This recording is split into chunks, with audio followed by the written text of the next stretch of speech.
comes down to Harith. Yeah, and usually it's not a good idea to put that many of your eggs in one basket, but I will have to say FUT Esports has been holding out on us, Trex. This is very different from any draft we've seen from them so far. Regardless, we are jumping into the land of Dawn for game number 1. Team Vitality faces off against FUT Esports to see which team will be moving on from the quarterfinals. It has been a day of upsets at this point. Underdogs coming out on top. Team Vitality with a pretty straightforward draft. But look at the damage from Nora actually already. Winning out in the lane a bit there. Nobody's going to go back home though. So it is going to be a Kaja roam. That means Mireya is going to be playing the Akai in the jungle. Looking at the overall emblems, nothing too out of the ordinary. It is focusing Mark on the Kaja, so it looks like this is played more of a traditional roam Kaja, like in the past, as compared to Kairi's jungle Kaja style. I mean, it's big pick potential, right? Gives you something similar that you would get from the Franco, something that when you're in these big fights, especially Turtles and Lords, you can almost guarantee getting one member if you can pull off the play well enough. He does have the flicker, just like you said, very traditional.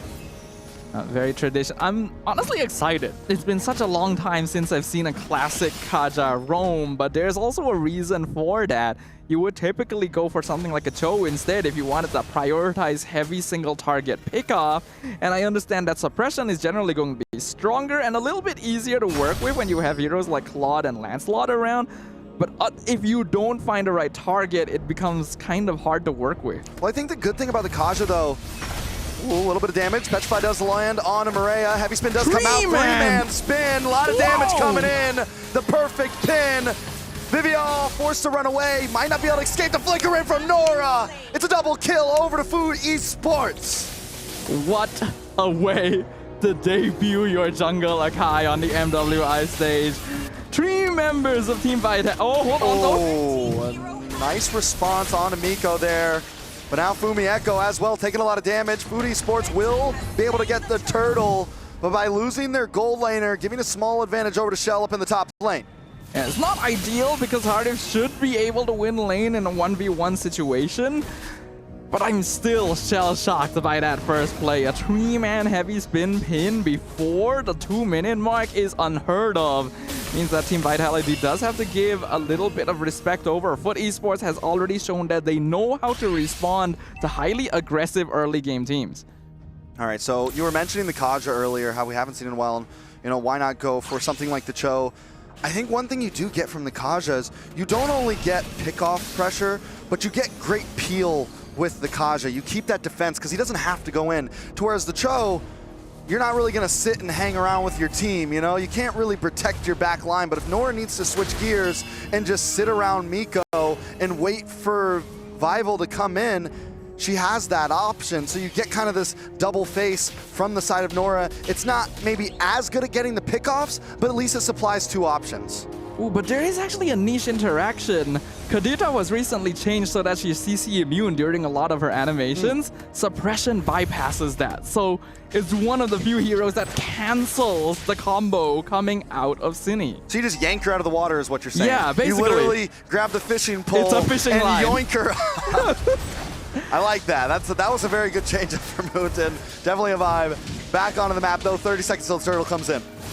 FUT Esports right now playing it a little slower. Unohana in 1v2, but the Fury of the Phoenix instantly comes out in response. The Arlet, you can see how strong the hero is. Unohana, ever so aggressive. The rest of FUT Esports coming down, they're going to turn around and head back up to that turtle. 10 seconds on the clock till it's up. Vival down on the boss side, back at the orange buff. Does FUT Esports try to rush this? A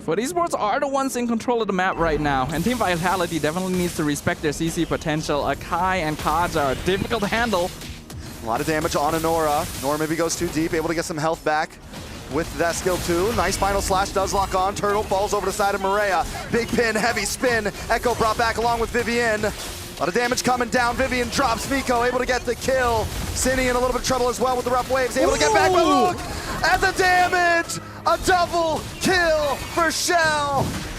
Drop down another one. It's a 4-man wipe. Team Vitality, it just took one play. A massive reversal coming in from the Indonesian team right there. It looked like it was going the way of FUT Esports. The heavy spin pushed them back into the tower.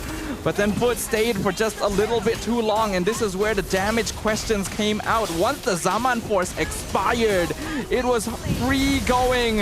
And unfortunately, FUT Esports stacked up too much. A 3-man Petrify after the rough waves. Cine used it at an off timing, and FUT Esports were not ready. So much damage from that combo. We now see the lethality of what Team Vitality can bring here with just one big combo, instantly turning this into a 2K gold lead for themselves. For a second, it felt like they were behind, but now they are back. I actually specifically love the usage of the Petrify after the ultimate, because everyone is hardwired to only think about the Petrify after seeing the Kadita flying towards you. You are no longer considering it if she's trying to escape with rough waves. So Cine made use of that. Once they all stacked up, they all got caught in the blazing duet. Shell, who is supposed to be losing gold lane to Mieko, is now 3-0 on the clock. Yeah, not only 3-0, but 1,000 gold ahead of Miko there. A little over 1/3 of Team Vitality's gold lead is in the hands of Shell right now. It's incredible what they've been able to do just from that one singular play, and that's why you cannot afford to let your guard down. Oh, nice grab. Vivian shouldn't be able to get away with this fist crack. Almost to defend, but it's not enough. Miko drops him on Force and gets the kill. and that is 2 big ultimates used on the roamer right there. So Team Vitality may actually still have a better positioning on the next turtle. A little bit of damage. Nora taking a Thorn Rose to the face there. Maria forced to back off. Retri does come down. Bible tries to lock on. Miko on the backside with his Mon's Force, able to keep Cine at bay. Unohana misses the final slash. Turtle still low. Bible to lock on, but the Blazing Duet into the backside, finding multiple members. Unohana drops as the rest of the team is forced to disperse. Beeble trying to clean things up. Cine finds Miko. Thorns Rose unable to connect. Beeble's going to move on to the orange, to the purple buff now as Nora tries to push him back, but Beeble still, nope, does not get it. Maria gets it at the last moment. And that's a consolation for FUT Esports. If they lost that as well, they would have been a massive deficit because Vival is already 2 levels up on Mireia. Team Vitality had great composure, amazing spacing in that last fight. And we talked about this. 2 big ultimates used on Vivian alone means that Vitality are in a more comfortable position. The rough waves drop Mireia low to the point. Oh, they're still fighting. Shell should be okay. Continue the thought. Yeah, they dropped Mireia low. The Akai could no longer go for the retribution. And then they were all scattered apart. FUT Esports were basically on the retreat. And with no Zaman Force, they have no damage once again. So Team Vitality can just wait for that opportunity to re-enter with the Blazing Duet. Team Vitality, even the way they're approaching the map right now, very aggressive, always on the opposite side of the map. Miko, Smon's Force does come down. Dancing around, sense the attack. Down comes the Falling Star Moon from Fumi Echo. But FUT Esports handling it well, handling this aggression by kind of rolling with the punches, trying to kind of keep up with their pace and the rotations. FUT Esports now definitely playing on the back foot. This is a team that has been able to recover from... Oh, Cine! Petrify, take out rough waves. Nora down, Maria though with the heavy spin, trying to bring Vival back. The Thorn Rose does get the iframe, but it's still not enough. Miko able to get the kill. Jungler for Nora. A good trade for FUT Esports. I think at this point they probably want to back it up. Team Vitality gonna look to re-engage. Maria goes down. They get a jungler for themselves. Team Vitality seem to continue to come up on the exchange. Yeah, once they were able to trade for Vival, FUT Esports should have just backed it off. They overcommitted, and what would have been a good trade ends up in a losing side for them once again. Team Vitality is well aware that their opponents are very cooldown based. If you enter after the ultimates are gone, when Zaman Force is no longer available, there is basically no threat to them on the field. All right, taking a look at the items. Anything pop out to you? Everything looks pretty standard. We do have a Dominance Ice first item for Nora, so focusing a little bit on that anti-heal against Fumi Echo. I'm not sure if it's going to be enough. This is one of the issues of the Kaja as well. The hero is a lot squishier than your typical frontliner. Yeah, and it takes some time, right? It's definitely a much slower. I mean, with that plus the Akai jungle, you have no real. It's going to take some time. Like I said, this was our big worry with this composition. There's no big damage dealer except for Miko. Zendaya on the Zitian, you get a little bit of something there with the first two skills in terms of damage, but even that takes some time, and falling behind 4.5k gold lead, I'm surprised they're not losing more right now. Yeah, I'm surprised as well. Team Vitality have been so efficient with the way that they've been playing the map and just counter-engaging. Something that FUT Esports is supposed to be better at with all of the big teamfight ultimates that they hold. It's supposed to be wait for Team Vitality to start the fight, then you catch them off guard, push or pull them out of position. But FUT Esports has unfortunately been stepping on the gas pedal, and Team Vitality are the ones that have been forcing them to do it a lot of the time. All right, so FUT Esports being on such a back foot, Lord will connect onto the space, but it's already pretty low. They may not lose an inhibitor to this push. Looks like they indeed won't, and luckily the mid tower is still standing strong, so Team Vitality won't be able to get too much more map control with that one. But oh, Vivian. Ooh, Nora gonna get the pull back, a lot of damage on a Vivian, but look at the blazing duet once again. 3, 4, make it 5. It's a full team wipe. Team Vitality, the brutality, they seem unstoppable. Just as quickly as they entered, they left the earth scorched in their wake. The flanking play by Cine and Shell claims its next victim and allows Team Vitality to take game number 1. Team Vitality continues to make this look easy. It's not a problem. An 11.5-minute game there in dominating fashion. Where does FUT Esports even go from here? I think you can no longer afford to commit your draft so heavily into full pick-off crowd control. By going Akai, going Arlet, going Kaja, they are giving up a lot of damage potential and basing a lot of their team fight potential off of cooldowns that the opponent can very easily keep track of. Yeah, it's a tough road. I'm not saying the Kaja was a bad pick, but the Akai and the Kaja, now we're pushing our limits. We both wanted to see more damage from them. I get the idea, but there's other things that weren't going to push it through. It would have been way too slow of a game, and Team Vitality was never going to let it go that far. At Team Vitality, I'm really amazed at the Bloodthirst, actually. The moments of opportunity that we're taking advantage of. My MVP definitely going to be Cine for this game. Set things up so perfectly for the debut of Kadita. And mind you, this is how the game started. I mean, honestly, yeah, they had that great 3-man pin. For a second, we were both hype about this, like, whoa, this new comp's going to work. And then once we saw that big play, the big knockup, plus the blazing duet in the mid-top bush. I think it was right here. It already happened, I'm pretty sure, a bit before this. But I mean, yeah, it was rough. And we continue to see that petrify. Now we're wondering, is this Kadita going to be a solid pick for the future? I do think it is a pocket pick. I recall Cine having played Kadita a good amount in the past before, so they probably fell back to that, and they already knew it would be a great counter to Desertian as well. I don't think even they expected it to work just as well against the rest of the team. How about you, Leo? Were you surprised? If anything, I think it's the Claude that they got away with. The Claude is the one bit of greediness in that draft, and the Kadita was just what they needed to be able to shock FUT Esports into submission. We'll be looking more at the post-game statistics to be able to understand exactly what made Team Vitality's approach to this victory so brutal. 15-5. I guess FUT Esports really only had, control of the first 3 minutes? The first 2 turtles, give or take. And I'm looking at Onohana, and I'm thinking, hey, maybe they can make this work. She can win this dead lane. She can hold it down, but looking over Team Vitality, they also have an Esmeralda. So even that Arlot isn't safe. Even the Harriet, I think the Harriet also is a weak point of FUT Esports' draft. Yeah, if you're going to build something like this that is just all control up front, I think you need something a little more meta, a little more damaging, a little bit more menacing than a Harith in your gold lane. Unfortunately, after banning out all of the different gold laners we saw, we were expecting something like an Irritel, and we know that Harith is a comfort pick for Miko, but you are once again locking in a hero that's very based on cooldowns, right? It means that you can only fight at very specific points and as a full team. Something interesting in Fumi Echo's emblem build, she's rocking Rupture. So she's investing a little bit in penetration. I don't know what the rhyme or reason is behind that, but looking at her build on that Esmeralda, it's the old-fashioned Esmeralda. The book, the dominance ice, the oracle.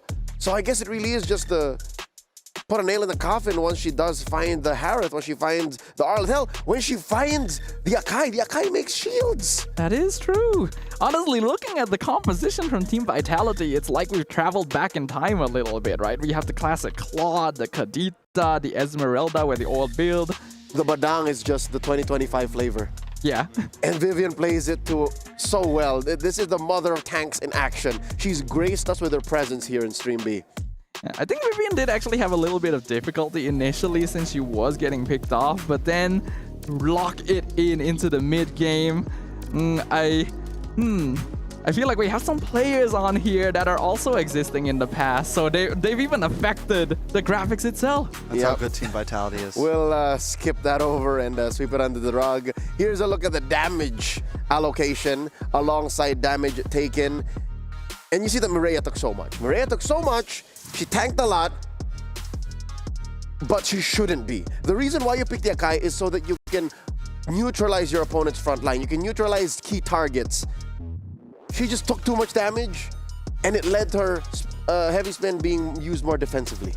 Now, this is the unfortunate issue I have with Akai jungle.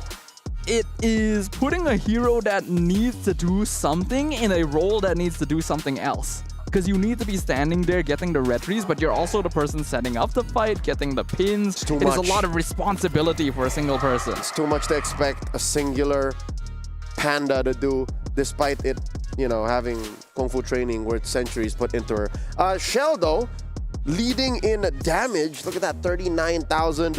As soon as we saw that early wipeout, I could have sworn it was over. Because a Claude does not have any business doing that early. No business at all.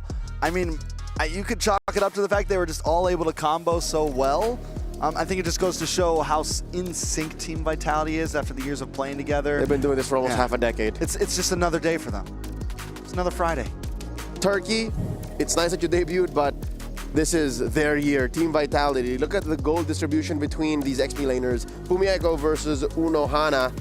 Twice as much in minions. Twice as much in kills and assists. Fumi Echo is running over all of FUT Esports. Again, this Esmeralda, when you see an Esmeralda rock sprint, she means business. She's going straight for you, and there's almost nothing you can do about it. We've definitely been seeing a resurgence of Esmeralda in the meta nowadays, especially with all the sustain heroes in the EXP lane. She actually does a very good job of dealing with heroes that are otherwise hard to kill, right? I played some Esmeralda last night. Felt great.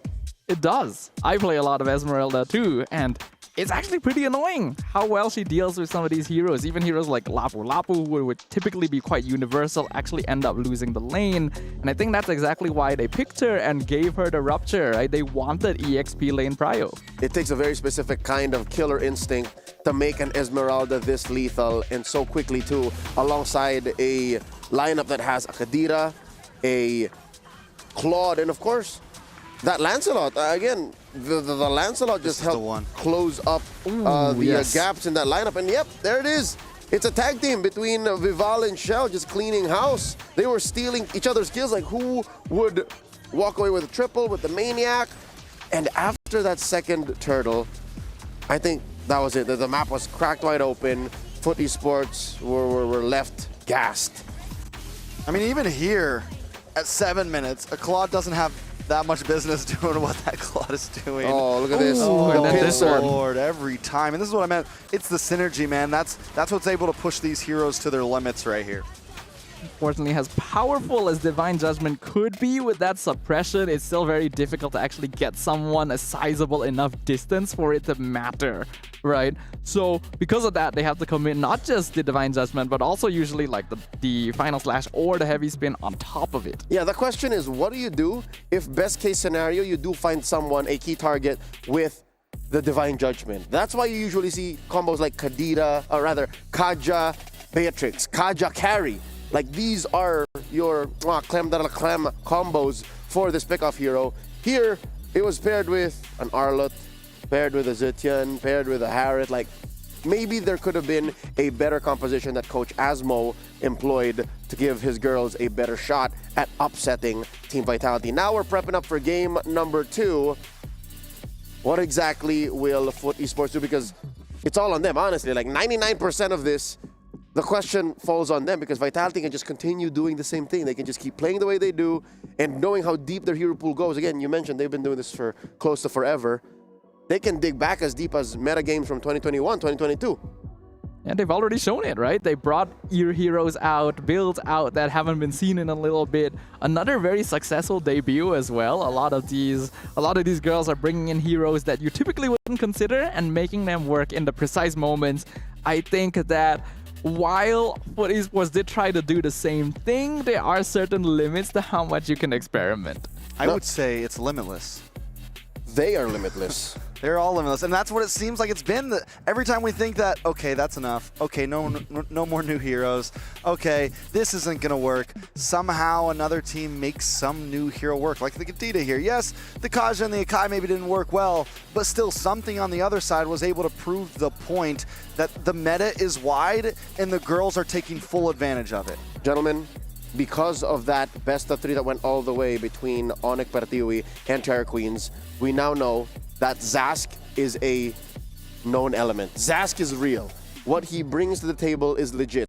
And with Zushin still being a big priority, and of course these assassins just popping up, even the Lancelot in the hands of Ival, should that maybe be a check for FUT Esports? Should we ask Zendaya, do you have a Zask? Because that could be a good stopper. That's how Terror Queens upset Onyx earlier today.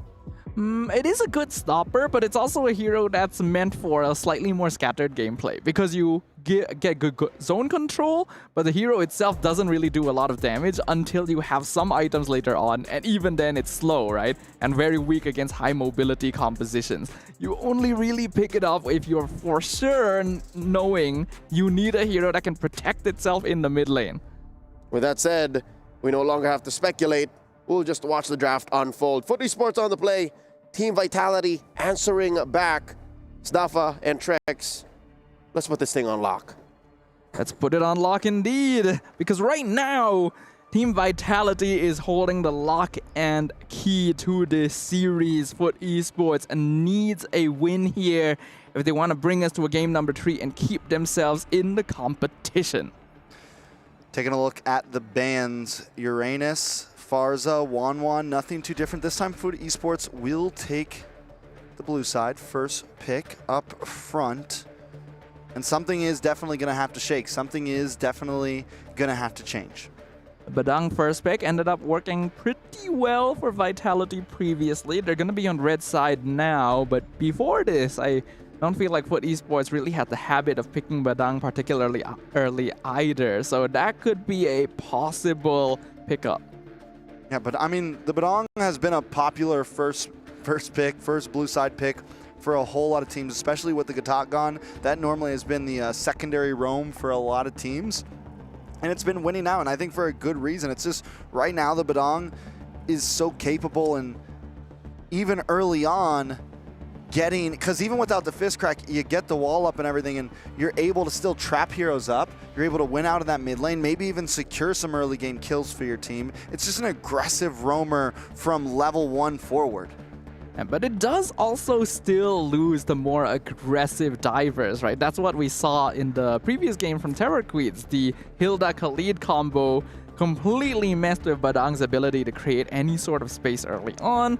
So there is still risk that you have to play. It's just unfortunate that in game number 1, FUT Esports didn't really give themselves heroes that would be able to punish Badang's slightly weaker early game. All right, so first pick for FUT Esports on the gun. Does the Badang come in here? Do we maybe see something else? Uranus not open. Wanwan's gone. Farza's gone. They go for the Basha. Yeah, Baxia has been almost 100% banned throughout today, actually. This is the first time that he's been led through the draft, and FUT Esports are, of course, going to lock it in straight away. Now, ordinarily, this is a hero that would serve as a very good counter to the Kimi, but it looks like that's not a problem for Team Vitality, because that's actually their response. I mean, that was the thing that kind of brought Basha back into the meta with Kimi becoming so popular. So many teams were picking it, but Team Vitality's not worried about it. They're going to pick up a Badong and the Kimi.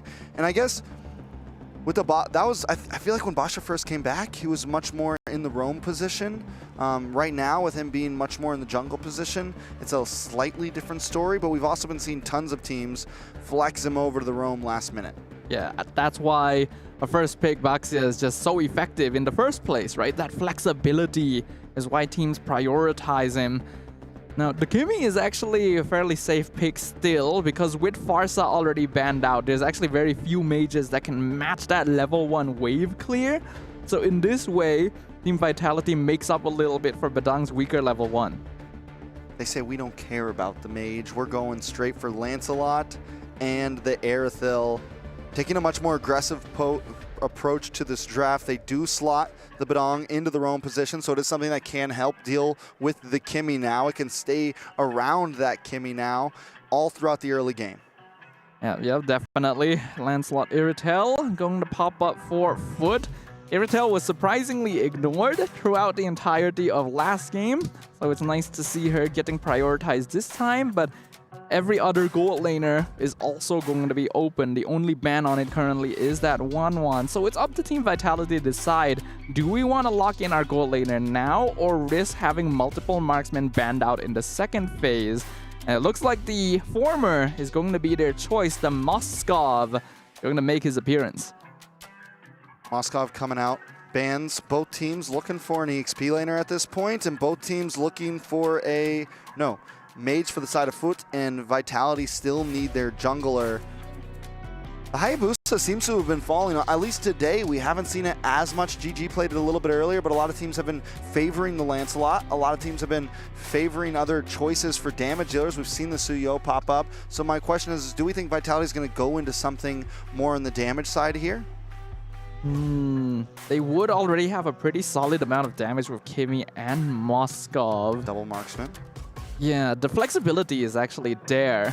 Team Vitality can either go for an assassin again, like the Ling or Hayabusa, to match up against Lancelot, or they can actually pivot entirely and pick up a Fredrin, and that would give him a lot of front line to work with. I like the Fredrin here, and it looks like FUT Esports knows the idea of a utility jungle could be out there because they decided to ban out the Akai.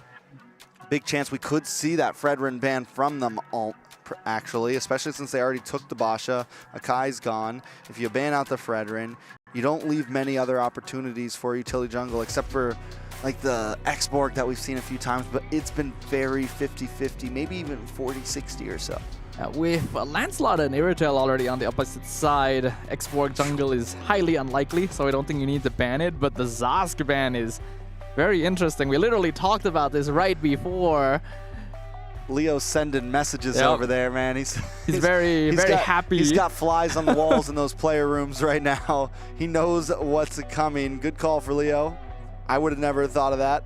On the side of FUT Esports, what's the last ban? Like I said, I think you just take out the Fredrin here, man. You just play it safe and don't give them that opportunity.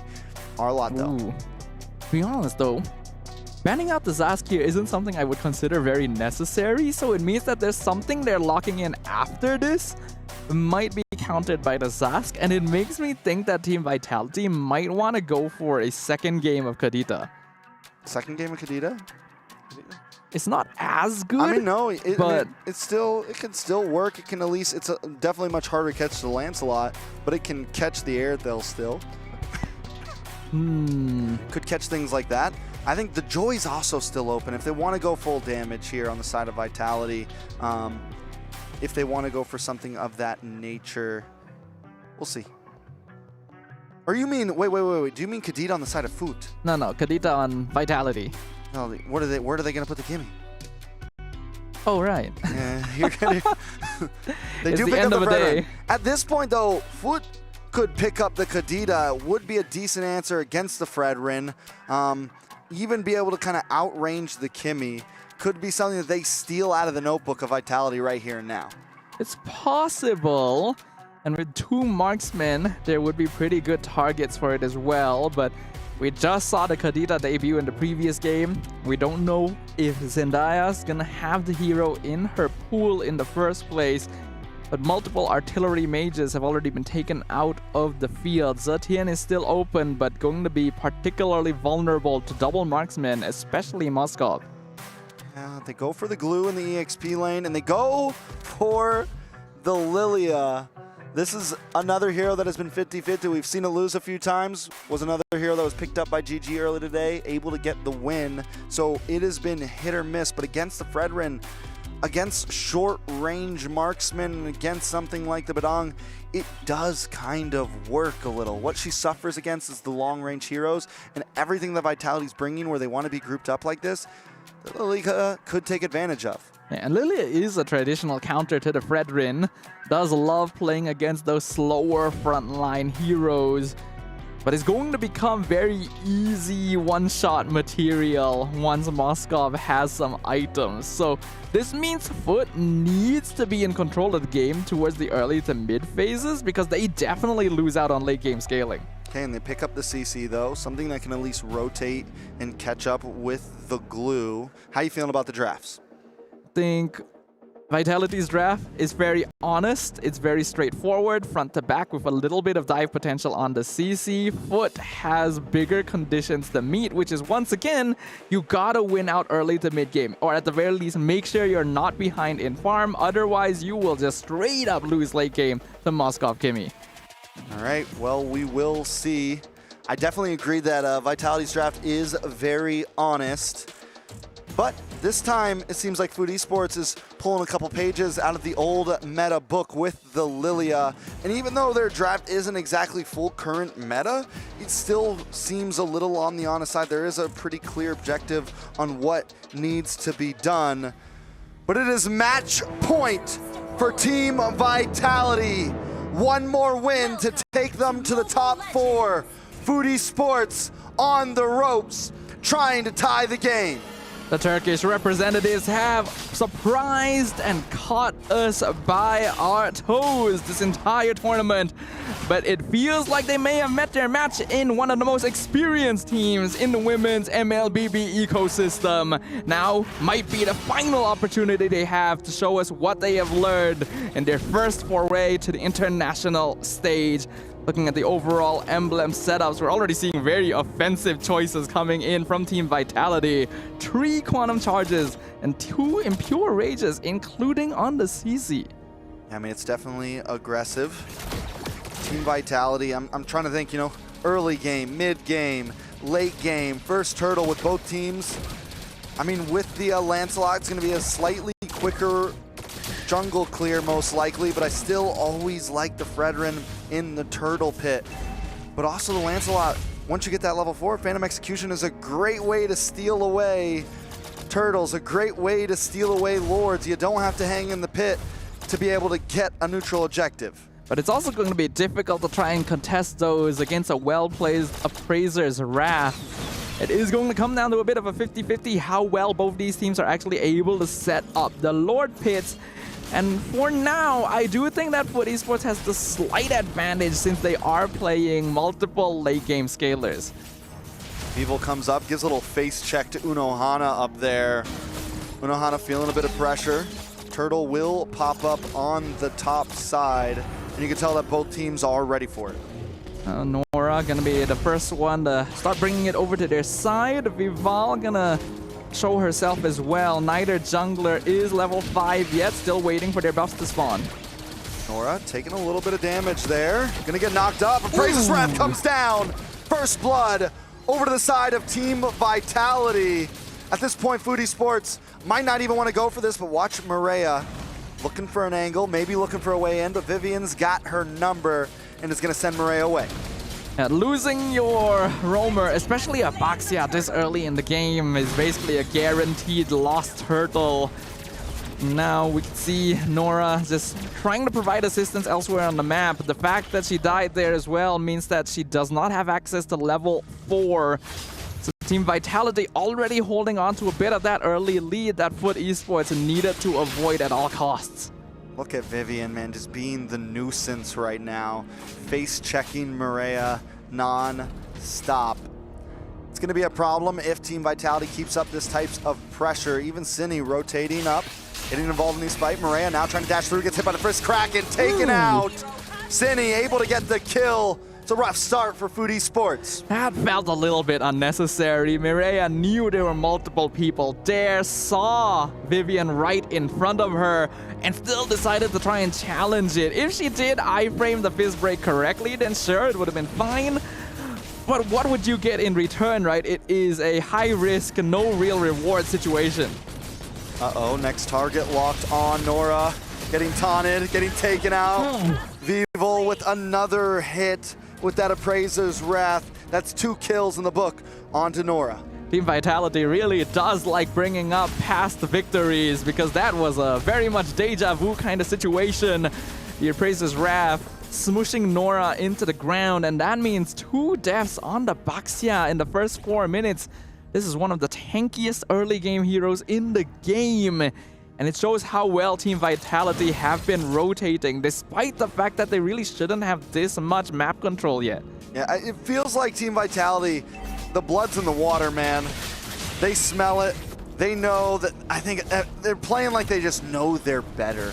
You know, this is when you start to see teams come in and they're just playing aggressive. They feel like no mistakes can be made, or at least FUT Esports is going to continue to make mistakes, and Team Vitality is playing it well.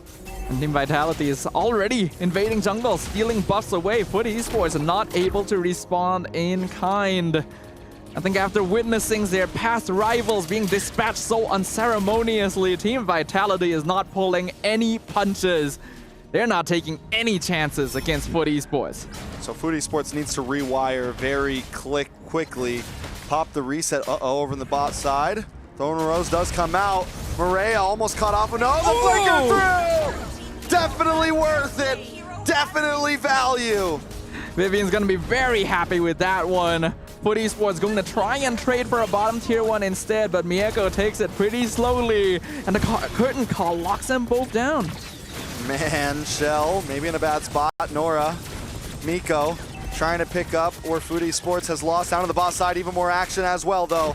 Vival, 1v2, gonna get caught up. Grab, slam. Vival might finally goes down. Maria able to get the kill. Team Vitality gonna be forced to maybe slow down a bit here.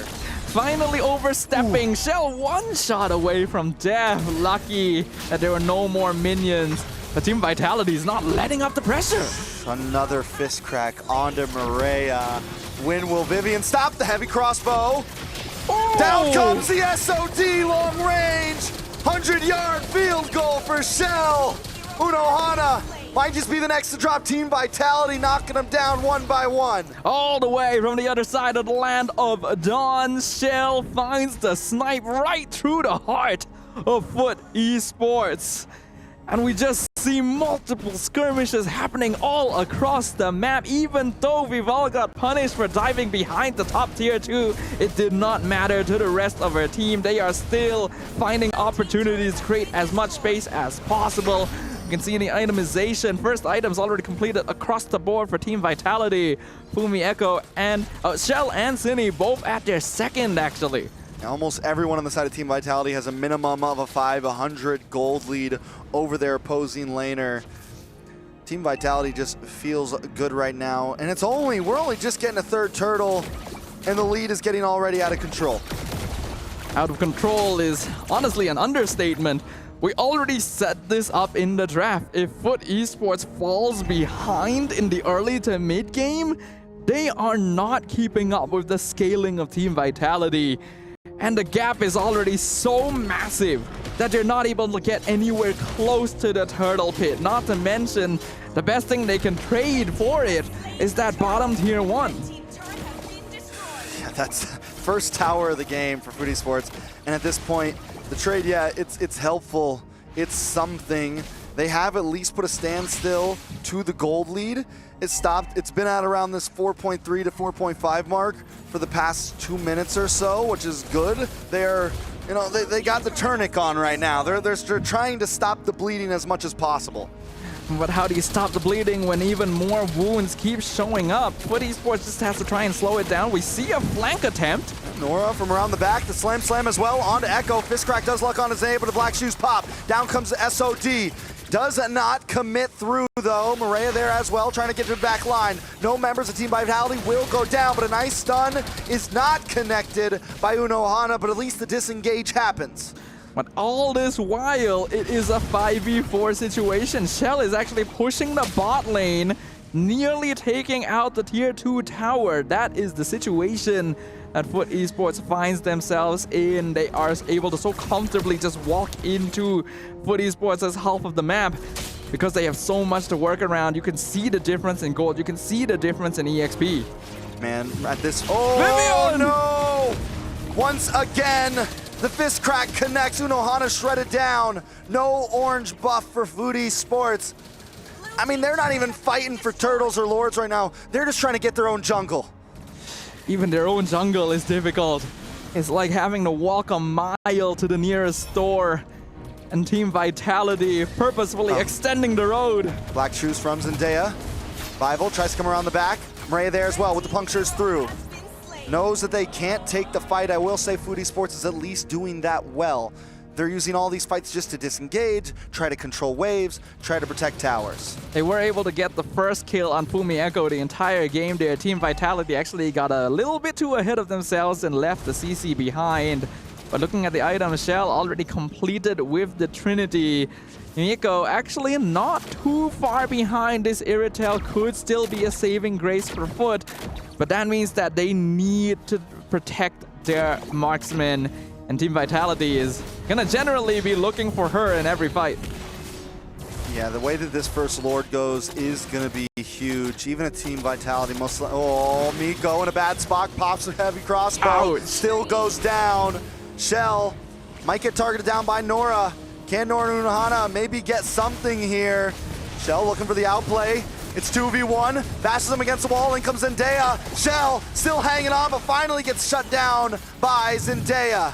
Maybe a little bit greedy there, but Shell actually got the solo kill on Mirko even after missing the Spear of Misery.